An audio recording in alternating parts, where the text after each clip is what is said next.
Hello and welcome to Monday Night Mashup. I'm Sydney Edwards. And I'm Justin Oki.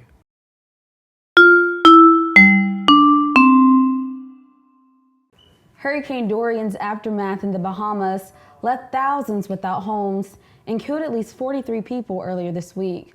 Officials expect that number to rise dramatically as rescue efforts continue around the islands. Hurricane Dorian tore across the islands last week as a Category 5. Although Dorian is no longer a hurricane, its torrential rains and powerful winds left thousands of people in Canada without power. Rescuers have made contact with the remaining crew members of an overturned ship on the coast of Georgia. The boat capsized early Sunday morning, and salvagers have been attempting to save the 4 members who have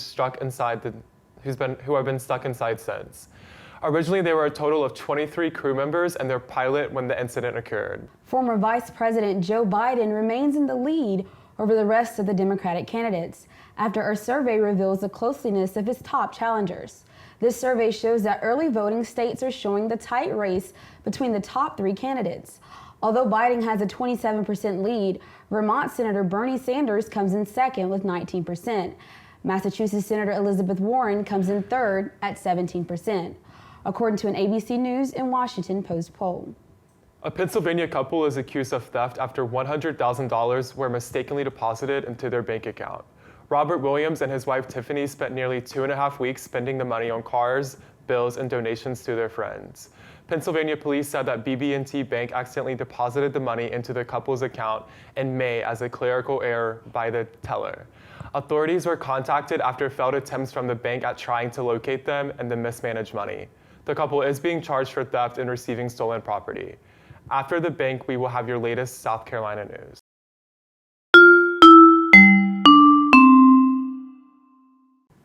Former South Carolina Governor Mark Sanford has decided to launch a Republican challenge to President Donald Trump. The former congressman has been an outspoken critic of Trump since the presidential election in 2016. In an interview with Fox News, Sanford stated that he believes the Republican Party has lost their way. Sanford is now the 3rd Republican to announce a run against Trump in the primaries. A child's death is under investigation after he was found unresponsive in Lake Hartwell on Saturday. According to the Pickens County coroner, 4-year-old Kevin Lopez was pronounced dead at a hospital after being recovered from the water. The coroner said no foul play is expected, but an autopsy is scheduled for Monday. The drowning is being investigated by the Pickens County Sheriff's Office, SLED, and the Pickens County Coroner's Office.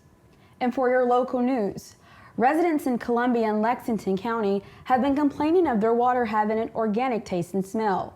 The towns are starting to send out crews to test the water safety.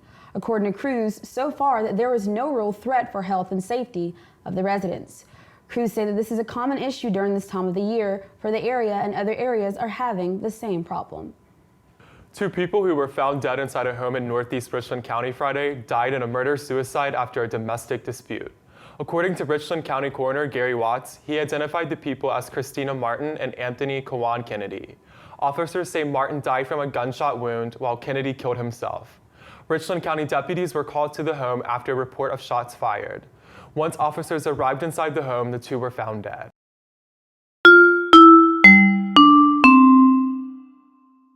Welcome back to Monday Night Mashup. We're here for weather with Ward. Ward, my shirt was stuck to the back of my back because it was so hot today. Yeah, literally. What is going on? It was really hot. You know, how about that football game on Saturday? Oh my gosh, though? we were roasting. We were roasting crazy out there. I know, and I was really hoping that at some point, you know, at least by mid-September, that we were gonna have a little bit chillier temperatures, but so? It looks like we're still sitting here, you know, in that 90-degree weather. And guess what? That sunshine is really not going anywhere, as you can take a look. It's our #1 story today. However, it will stay dry through Saturday. Saturday, we're looking at chance storms, but you know, nothing is said and done. As you see here in Columbia, we are in a naturally dry spot. Temperatures, though, gonna stay in the 90s. The high average for this time of year is around 85 for reference, and very dry. That's one upside to this, though. At least we're not looking at those really humid temperatures that we're used to here in Columbia. 97 degrees was the high today here in Columbia, and 97 in much of the Midlands as well. Aiken and Orangeburg we're looking at highs of 97 as well. Along the coast, a little bit chillier, 90 down in Hilton Head. Chilly is not the right word to use, I'd say. 90 in Charleston and 85 in Myrtle Beach. They're enjoying those milder temperatures there, but the upstate still looking at pretty high temperatures in the mid to upper 90s. 96 in Greenwood, 96 up in Greenville, and 94 in Rock Hill as well. Like I said, that average for this time of year, 86 degrees, and if you look at the week, I mean, that is just insane. We're looking at temperatures, like I said, mid to upper 90s all the way through Sunday, when those temperatures finally start to cool down a little bit. Your day tomorrow is looking not too different from today, unfortunately. We're looking at clear skies tomorrow morning with temperatures around 73. So tomorrow morning, if you want to get out and have that morning jog, would be a really nice time to do it, as you're going to see those temperatures in the low 70s.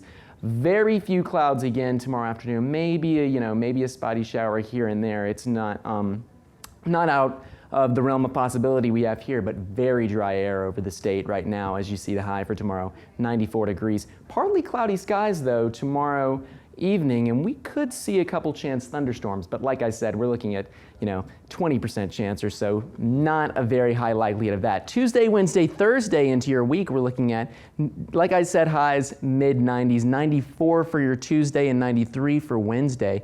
96 on Thursday is just those temperatures. We can't get them down anymore. And then look, Friday into Saturday, at least it might be a nice beach day to get some time to get under the sun as you're looking at temperatures 93, 91. And then, like I said, those chance storms on Sunday with those temperatures still in the 90s. That is going to be so humid. I know, it's Crazy. I'm not Mother Nature, I can't control the weather, I just tell you. And now to sports with Summer Rogers.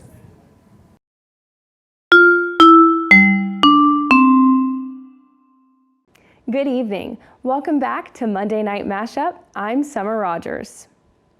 On Saturday, the Gamecocks faced Charleston Southern University in a game of redemption as they won against the Buccaneers with a final score of 72-10. After an upsetting loss to ACC team UNC last weekend, the team found a new momentum under freshman quarterback Ryan Helinski, who led the team to a highly anticipated first victory of the year. However, this victory drew attention to much more than the new quarterback's skill. His parents, Mark and Kim Helinski, were interviewed during the game and shared how much it meant to them to see Ryan wearing his brother's number 3. Their older son, Tyler, died by suicide in 2018. After hearing about the foundation, Helinski's Hope, many Gamecock fans are encouraging others to stand during the first play of the third quarter against Alabama next week to raise awareness for mental health and for suicide prevention. As fans gear up for next week against Alabama, Helinski is projected to start for the remainder of the season after the senior Jake Bentley's injury from the opening game.